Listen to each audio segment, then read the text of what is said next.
Si vous voulez réussir vos études, alors vous devez savoir absolument pourquoi vous allez à l'école chaque matin.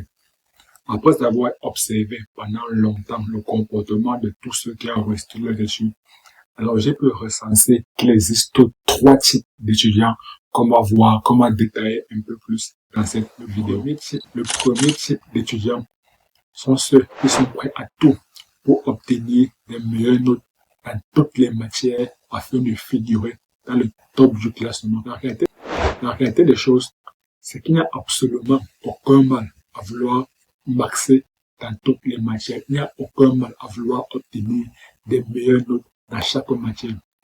Le problème survient lorsqu'on veut obtenir ces notes-là sans même essayer de vouloir comprendre les enseignements qui sont disposés.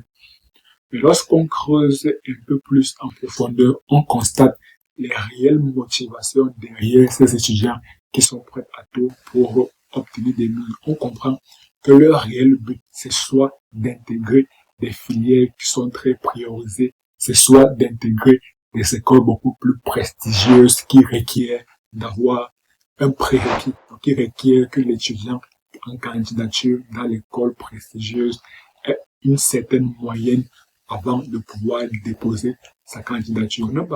Prenons par exemple le cas d'un étudiant qui est en deuxième année de classe préparatoire intégrée et qui souhaite intégrer une filière très priorisée dans son école d'ingénierie. Supposons que l'école d'ingénierie dispose de 5 filières, la filière génie civil, la filière énergétique, la filière génie industriel, la filière informatique, et que les filières les plus priorisées sont les filières génie civil et les filières génie industriel.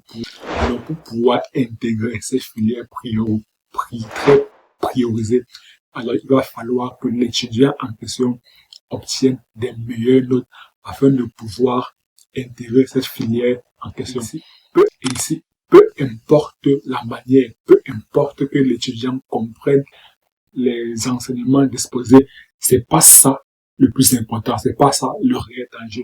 Puisque l'étudiant veut intégrer la filière priorisée, alors il doit tout faire pour obtenir ces notes-là afin de figurer dans le haut du classement. Là, on comprend la démarche.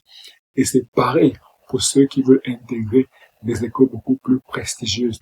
Supposons par exemple que pour le concours d'entrée à l'IX, on requiert comme présélection d'avoir un minimum 14 de moyenne avant de pouvoir déposer sa candidature. Alors clairement, l'étudiant sait que s'il veut intégrer l'IX, il va d'abord falloir qu'il obtienne 14 de moyenne. Peu importe qu'il comprenne les enseignements disposés à l'école, c'est pas ça le réel objectif.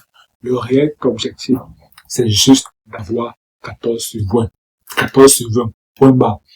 Donc là, c'est le premier type d'étudiants, ceux qui sont prêts à tout pour obtenir des meilleures notes dans toutes les matières afin de figurer dans le haut du classement, afin de soit intégrer une filière très priorisée dans l'école en question, ou alors intégrer une école beaucoup plus prestigieuse qui requiert certaines conditions au préalable. Le deuxième type d'étudiants sont ceux qui veulent davantage comprendre les enseignements qui sont disposés qu'avoir juste des meilleures notes dans toutes les matières. Pour ce type d'étudiants, c'est clairement très improbable de les voir figurer dans le top du classement. Tout ce qu'ils cherchent à faire, c'est juste de comprendre quelques matières précises, des matières dont ils ont une certaine affinité, les étudier beaucoup plus en profondeur. Et pour le reste des matières dont ils ont très peu d'affinité, c'est juste d'assurer le minimum syndical afin de valider la matière et de passer en classe supérieure. Mais pour un certain type de matière précis dont ils accordent beaucoup plus d'intérêt, alors ils cherchent à creuser davantage pour réellement comprendre. Et ça, c'est beaucoup plus, à mon sens, beaucoup plus compréhensible parce que lorsqu'on est étudiant, généralement, on a une multitude de matières. Donc, c'est difficile d'accorder le même intérêt à chaque matière. Donc, nécessairement, il y aura des matières dont on aura beaucoup plus d'affinité et c'est dans ce type de matière dont on accordera beaucoup plus d'importance, dont on voudra creuser beaucoup plus en profondeur pour réellement comprendre beaucoup plus de choses, pour comprendre beaucoup plus en profondeur tout ce qui nous est enseigné à l'école.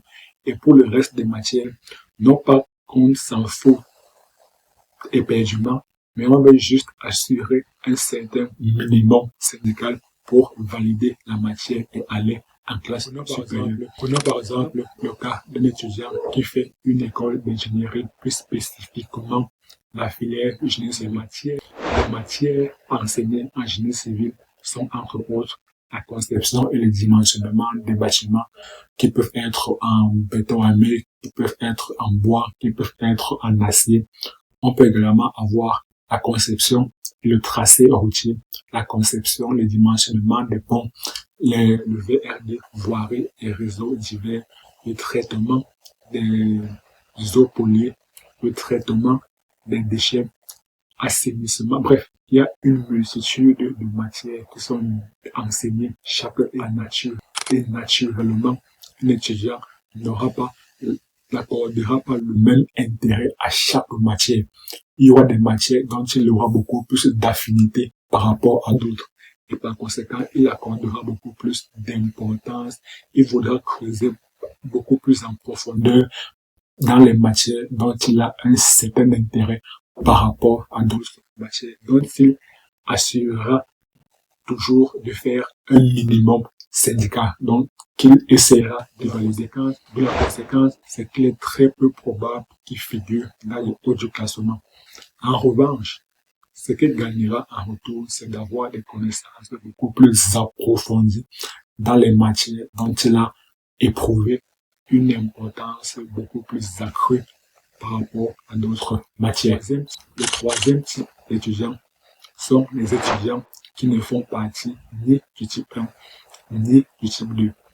Ils ne cherchent pas à avoir les meilleures notes dans toutes les matières afin soit d'intégrer une filière très prisée ou bien d'intégrer une école beaucoup plus prestigieuse ou alors ils ne cherchent pas à avoir des connaissances beaucoup plus approfondies dans les matières dont ils ont un intérêt beaucoup plus particulier.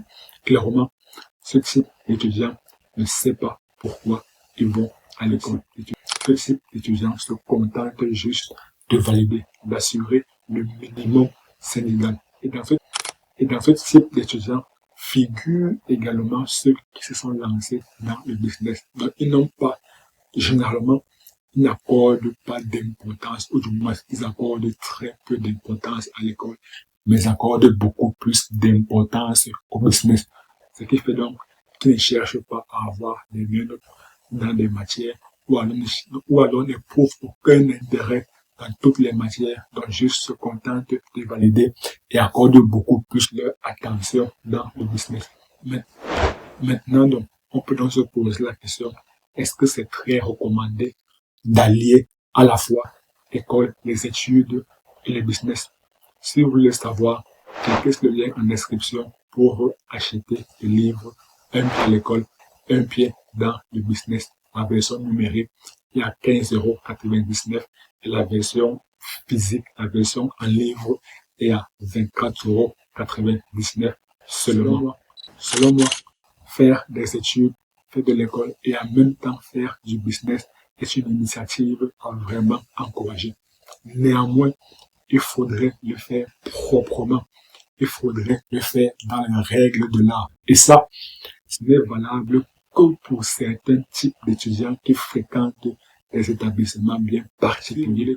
Si vous voulez comprendre davantage, beaucoup plus en profondeur mes propos, alors cliquez juste sur la vidéo qui apparaît à l'écran. Et moi, je vous retrouve tout de suite de l'autre côté. À très bientôt.